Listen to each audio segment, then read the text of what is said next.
अस्सलाम अलैकुम नाजरीन, मेरा नाम शकीला है। मेरी उम्र 28 साल है। मैं एक शादीशुदा औरत हूँ।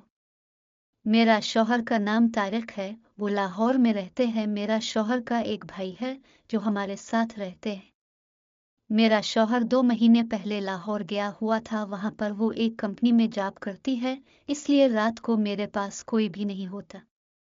जब मेरा शौहर मेरे से दूर चले गए तो मुझे किसी मर्द के साथ की ज़रूरत थी और मेरा बहुत दिल करता था कि मेरा शौहर मेरे साथ हो, क्योंकि सर्दियों की रातें थी और मुझे अपने शौहर की बहुत याद आती थी। जब मैं बिस्तर पर लेटती तो मुझे तन्हाई काटने लगती और मेरा दिल करता कि काश मेरा शौहर मेरा साथ होता। लेकिन मैं मजबूर थी और मेरे शौहर वहां पर जॉब करता था और हमारे बेहतर मुस्तकबिल के लिए परदेस काट रहा था। हमारे मोहल्ले में बहुत से मर्द मेरे को ऑफर किया हुआ था, लेकिन मैंने सबको ठुकरा दी थी और मैं अपनी शौहर से धोखा नहीं करता था।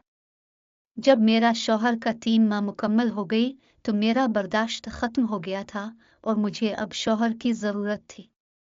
लेकिन मेरा शौहर अब भी नहीं आ सकता और मुझ में और सब्र नहीं रहती। मैं दिन को अपने शौहर से बात करती और अपने दिल को तसल्ली देती, लेकिन रात के तन्हाई काट रही थी और मेरा जिस्म मुकम्मल बोखी हो चुकी थी। एक दिन मैं बाजार जा रही थी तो एक टैक्सी ड्राइवर के साथ बैठ के, वो तकरीबन 15-16 साल का लड़का था। जब मैं उसके साथ बैठकर शहर जा रही थी तो वो मेरे से बहुत खुश गप्पियों में मसरूफ था। मुझे इसका बार बार मुस्कुराना और हंस कर बात करना बहुत अच्छा लग रहा था और मैं एक ही पल में इसका दीवाना हो गया, क्योंकि वो हमारे घर से काफी फासले पर रहता था और बहुत खूबसूरत भी था। और मेरा दिल था कि अब इसके साथ में वो काम करो। मैं उसके साथ बातें करती करती शहर पहुंच गई। मैं उनको किराया देने लगा, लेकिन इसने मना किया और कहा, आप इतनी खूबसूरत हो, मैं अब से किराया नहीं ले सकती।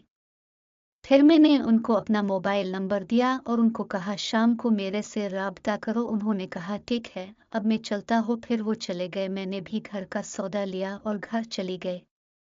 शाम को फिर उसने मुझे कॉल की तो मेरे दिल को सुकून मिला। मैंने उनको कहा मैं घर में हूँ, आप यहाँ आ जाए। घर में मेरा एक देवर है, लेकिन वो सो चुके हैं। उन्होंने कहा ठीक है, मैं आता हूँ और आते ही करने लगा। मैं भी उनका साथ देने लगी और मैं तो 3 माह से भूखी थी, इसलिए इसके साथ खाना खाने लगी। इस खाना खाने के बाद मुझे बहुत मज़ा आया। लिफ्ट में तो पागल होने लगी थी। इसने कहा मैडम, मेरे ज़िंदगी में अब पहली औरत हो जो मैंने उनके साथ जी भर के खाना खाया। फिर वो चला गया और हर 2-3 दिन बाद उसे घर बुलाता और उसके साथ खाना खाया करता था। अब मुझे अपनी शौहर की ज़्यादा फिक्र नहीं होती। दोस्तों, अगर कहानी अच्छी लगी तो लाइक और चैनल को सब्सक्राइब करें। शुक्रिया।